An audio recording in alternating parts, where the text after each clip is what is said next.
গ্যাসের সংকট তীব্র, জ্বলছে না বসত বাড়ির চুলা। তাই বিকল্প হিসেবে গ্যাস সিলিন্ডার, মাটি ও ইলেকট্রিক চুলাতে রান্না করতে দেখা গেছে অনেককে। বেশিরভাগ সময় হোটেল থেকেই খাবার নিয়ে এসে পরিবেশন করেন বলে জানান এলাকাবাসী। বিস্তারিত জানাতে সাভার পার্বতীনগর থেকে সরাসরি যুক্ত হচ্ছেন প্রতিনিধি কামরুজ্জামান। আমরা দেশের বিভিন্ন জায়গায় গ্যাসের সংকটের কথা জেনেছি, আপনার মাধ্যমে এই মুহূর্তে সাভারের অবস্থা জানতে চাই। ধন্যবাদ শাকুর। আমি এই মুহূর্তে রয়েছি একদম সাভারের যে পার্বতীনগর এলাকা। এখানে কিন্তু বসত বাড়িতে আপনারা দেখছেন যে গ্যাস সংকটের কারণে রান্না বান্নার কিন্তু একদম বালাই নেই বললেই চলে, এবং হোটেল থেকে তারা খাবার নিয়ে এসে কিন্তু পরিবেশন করেন বেশিরভাগ টাইম, আমাদেরকে জানিয়েছে এখানকার লোকজন। তবে আমরা সকালবেলায় গিয়েছি বিভিন্ন জায়গাতে, যে অবৈধ গ্যাস চুরি হওয়ার কারণটাও কিন্তু জানিয়েছে এখানকার লোকজন, যে আসলে বিভিন্ন পাম্প থেকে যেভাবে অবৈধ লরি দিয়ে, কার্গো দিয়ে যে সমস্ত ফ্যাক্টরিতে, ওয়াশ ফ্যাক্টরিতে কিন্তু গ্যাস প্রতিনিয়তই কিন্তু এখান থেকে নিয়ে যাওয়া হচ্ছে, এবং অল্প দামে। যেমন শিল্প কারখানায় কিন্তু একরকম গ্যাসের দাম থাকে, এবং এখান থেকে 43 টাকা হারে যেই গ্যাস কিন্তু এই বিভিন্ন পাম্প থেকে তারা রাতের অন্ধকারে তারা কিন্তু চুরি করছে বলে আমাদেরকে জানিয়েছে। এছাড়াও বিভিন্ন হোটেলও আমরা দেখেছি যে বিভিন্ন ভ্যান তৈরি করে সেখানে কিন্তু সিএনজির মতো সিস্টেম তৈরি করে কিন্তু তারা ওখানে তারা অবৈধভাবে তারা কিন্তু গ্যাস নিচ্ছে, এবং সেই কারণেই কিন্তু এখানকার মানুষ জানিয়েছে যে আমাদের বসত বাড়িতে কোনো গ্যাস নেই। আমি আপনাদের কিন্তু দেখাই যে সকাল থেকে এই এক মা রান্না করছেন, কিন্তু তার গ্যাসের চুলা এখানে কিন্তু জ্বলছে মিটি করে।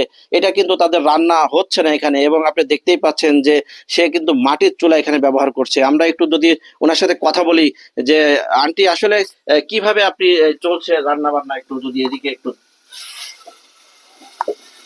সকালে 6টার সময় আমি রান্না বসাইছি, কিন্তু আমার চুলায় এখনো রান্না হয়নি।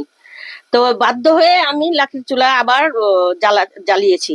তো আমরা চিন্তা করেন, প্রতিটা মাসে আমাদের গ্যাস বিলটা ঠিক মতো সরকারকে দিতে হয়, পে করতে হয়।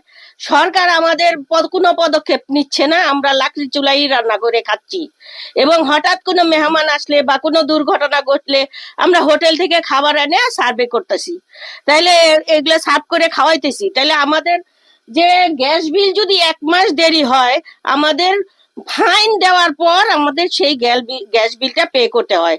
তাইলে বলেন, আমরা টাকাও দিচ্ছি প্লাস গ্যাসও পাচ্ছি না, আমাদের লাকড়ি চুলায় রান্না করতে, আমাদের কি দুর্ভোগ ভোগান্তি। এই ভোগান্তির কথা আমি কাকে জানাবো? আমাদের তো জানানোর কেউ নাই, আমাদের মুখে কোনো ভাষাও নাই। এই দেখেন, সকালে লাকড়ি চুলায় রান্না করে, গ্যাসের চুলায় রান্না করেছি, সে রান্না হয়নি। এখন সেই রান্না শেষ করলাম আমি লাকড়ির চুলায়। আর এই যে দেখেন আমি রান্না চাপাইছি, রান্না এই যে চুলা, আপনারা দেখেন এই যে রান্না গরম হচ্ছেই না। যেমনটি শুনছিলেন আপনারা, যে এই যে প্রতিনিয়তই কিন্তু আসলে প্রতি বাড়িতে বাড়িতে কিন্তু এইরকমই চিত্র কিন্তু দেখা যাচ্ছে।